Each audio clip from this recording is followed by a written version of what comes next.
Once a woman marries, she's no longer part of the family. Family celebrations are only for family, so leave already. My sister, Amy, said this to me with a sneer, while my mother stood by, telling me to hurry up and go. I had returned to celebrate Amy's coming-of-age ceremony, hoping for some warmth, but my family treated me as an outsider. At that moment, it became painfully clear I was no longer one of them. My chest tightened, but I quickly composed myself. If that's how they feel, there's only one thing I can do: make them regret their words. My name is Sherry, I'm 22 years old, and I've grown accustomed to living on my own. It's been 4 years since I left home after graduating from vocational high school. Life hasn't been easy. I've worked hard to make ends meet. It's not luxurious, but it's the life I chose, and I take pride in supporting myself. Yet, even now, memories from the past linger like shadows. My mother and Amy's actions still weigh on me. The day before my first birthday, my father left us for another woman. My mother never forgave him. Unfortunately, I inherited his features, and because of that, my mother harbored a deep resentment toward me. "You're just like him. Seeing your face makes me sick." As a child, I didn't fully understand her words, but I felt the cold stares, the disdain. To her, I was nothing more than a living reminder of her pain. In the beginning, my grandparents showed me some care, but as my mother leaned on them more and more for financial support, even they began to pull away. By the time I turned 2, my mother had remarried. Soon after, Amy was born, and my mother's new family unit was complete. Without me, I was an outsider. One day, I watched my mother, stepfather, and Amy pack their suitcases. "Where are you going?" I asked. "On vacation," my mother replied curtly. "Can I come too?" "Of course not. We'll drop you off at daycare." Their laughter echoed as they left without me. I was always left behind, sent to a 24-hour daycare while they went on family trips. Each time, I'd watch them leave with smiles on their faces, my heart sinking deeper into loneliness. At home, my mother's rejection became impossible to ignore. I was isolated, invisible to my so-called family. Once, Amy innocently asked my mother, "Why doesn't Sherry get a birthday party?"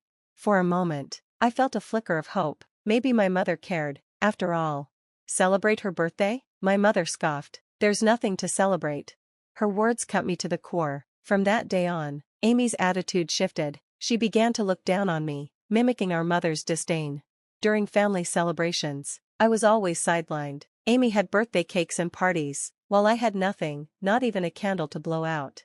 When I entered high school, I faced yet another blow. My family refused to pay for my education.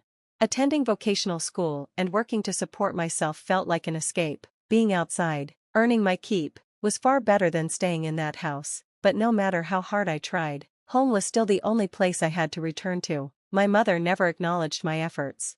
At 18, I made the hardest decision of my life. I left. I couldn't take it anymore. I craved freedom, a life where I wouldn't feel suffocated sharing space with my mother, stepfather, and Amy. When I finally left, they didn't show a shred of emotion.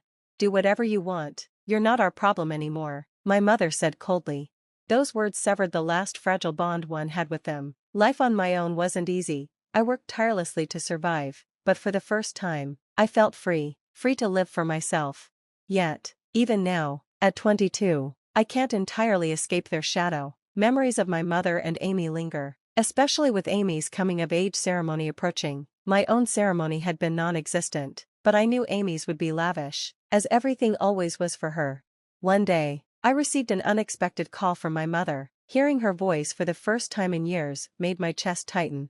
"Amy's 21st birthday is next week. You're not coming, right?" she said bluntly. I was stunned. Why would she even think to call me? "I wasn't invited," I managed to reply. "Good. It'd be awkward if you showed up," she said, her words cutting through me like a knife. After the call ended, a weight settled over me. I whispered to myself, of course I wouldn't go, but the suffocating ache in my chest didn't go away. I thought I had moved on, that I'd severed all ties with them, but why did they still have this hold over me? I told myself I wouldn't let them control me anymore, but the past is a stubborn thing, it refuses to let go. Yet, amidst the pain, I felt a faint desire to confront it, to confront them. Especially Amy. Despite everything, I wanted to celebrate her milestone, so I bought a cake and a gift and decided to visit my family for the first time in years. Standing in front of the familiar door, my heart pounded. It had been so long, and I was terrified of what awaited me. When I rang the doorbell, Amy answered. Her voice was sharp and mocking. "Who's there?" "Amy, it's me," I said cautiously. "Stop joking. I brought a cake. Please, open the door." After a moment of silence, the door swung open. Without a word, Amy snatched the cake box from my hands and, to my shock, threw it back at me. The box hit the ground, the cake splattering across the floor. "What are you doing?" I asked, my voice trembling. "I can't eat food from a stranger," she sneered. Stranger. The word struck me harder than I expected. Deep down, I had hoped that despite everything, she still saw me as her sister, but hearing her call me a stranger made something inside me break. As I stood frozen, my mother appeared, laughing alongside Amy. "What were you thinking, coming here?" she said, her voice dripping with scorn. "Did you come to ruin things?" Her words stung, and I felt a wave of regret wash over me. "Why is she even here?" My stepfather's voice called out from the living room. "She's not family anymore." My voice trembled as I asked, "Am I not family?" "Why?" My mother scoffed. "Of course you're not family. We're not even related." Amy laughed, her voice cruel. "Did you really think you were one of us?" Their words crushed me. I had always known I didn't belong, but hearing it said so plainly tore me apart. "Clean up that mess before you leave," my mother barked, gesturing to the ruined cake. Numbly, I obeyed. As I cleaned, Amy and my mother laughed mockingly behind me. "She brought the cake and now she's cleaning it up herself," Amy said. Pathetic. Their laughter echoed in my ears, but I focused on finishing as quickly as possible. When I was done, I turned silently to leave. "Leaving already? Should have never come, huh?" Amy taunted. I didn't respond. As I stepped out the door, Amy called out one last time.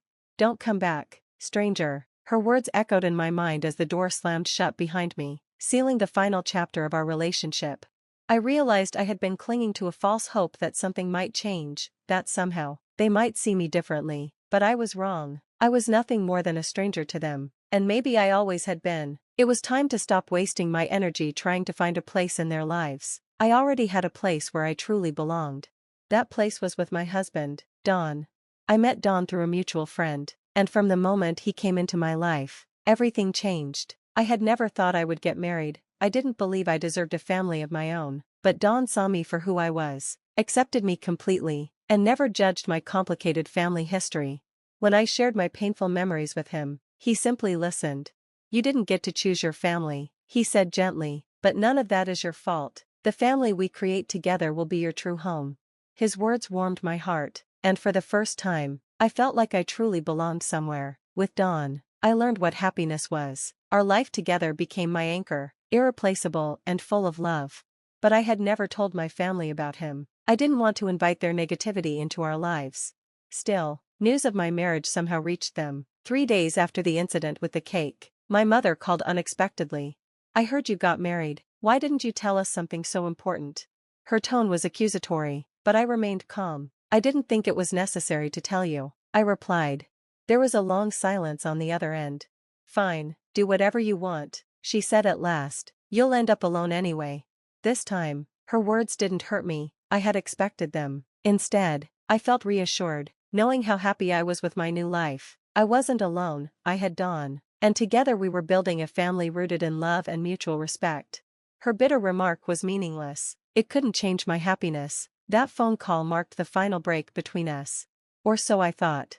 3 days later, the doorbell rang unexpectedly. When I opened the door, I was stunned to see Amy standing there. How had she found my address? Still, I invited her in. "What are you doing here?" I asked, my guard immediately up. "I just wanted to see what kind of guy you married," she said with a playful tone that put me on edge. As soon as she entered the living room, her eyes locked on Don. "This is your husband? Not bad at all. How did someone like you snag him?"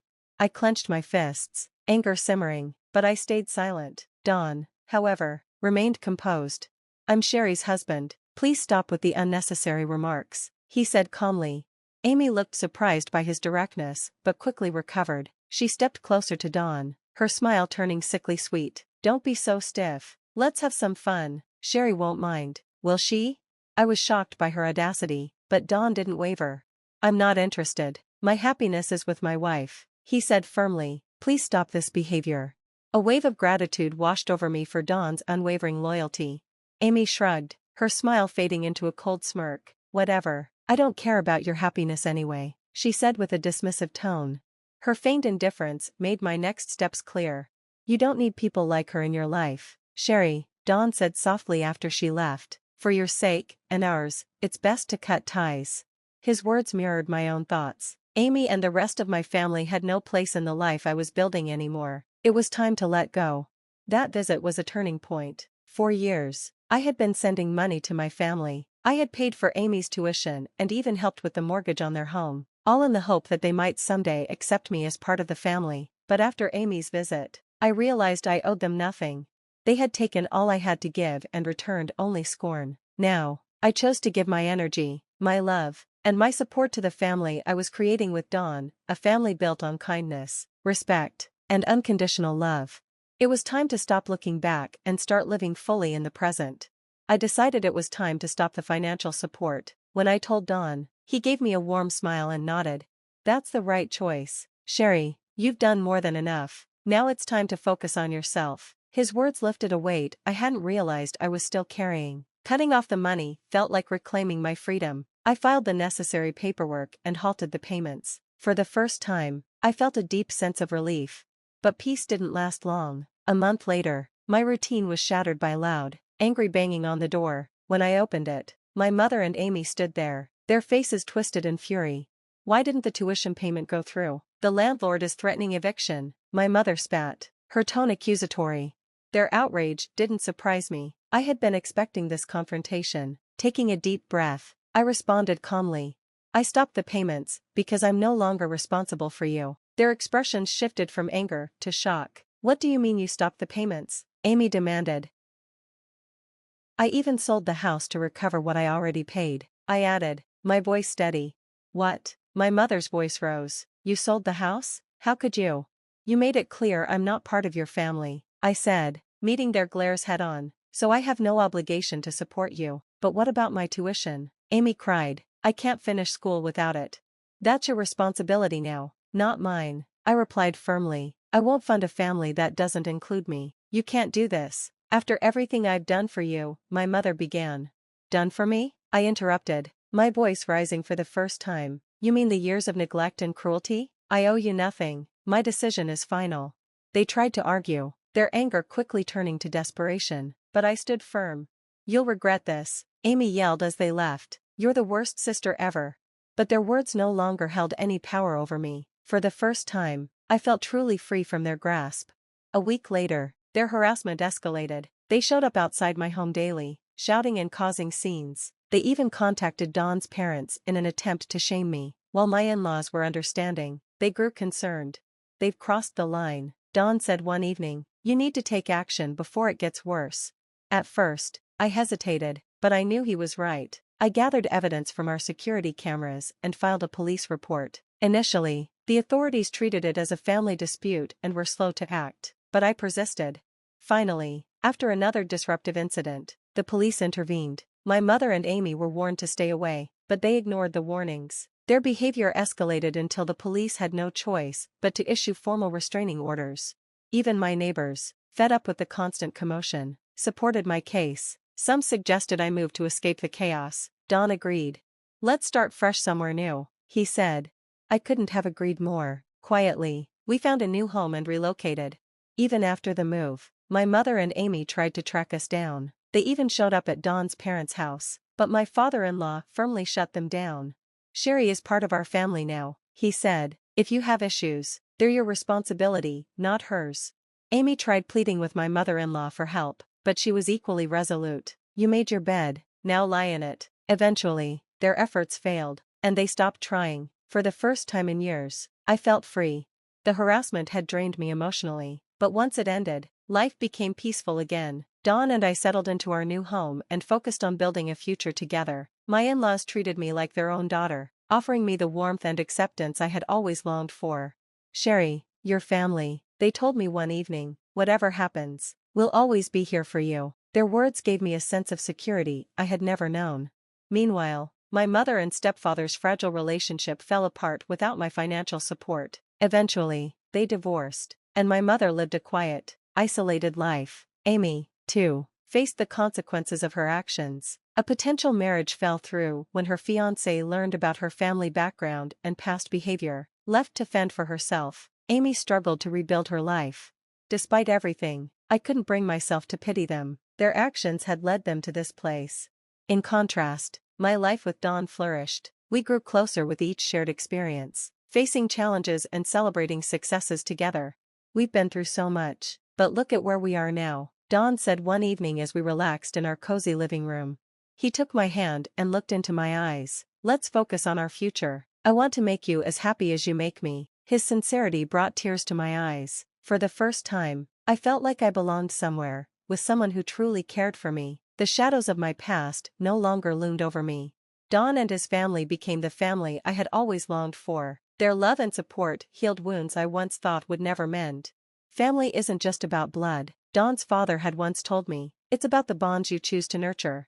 Those words stayed with me. Looking back, I saw my struggles with my mother and Amy as a painful but necessary part of my journey. They had taught me resilience and the value of true family. As Dawn and I moved forward, I knew I had finally found my home, a place filled with love, stability, and a future worth cherishing.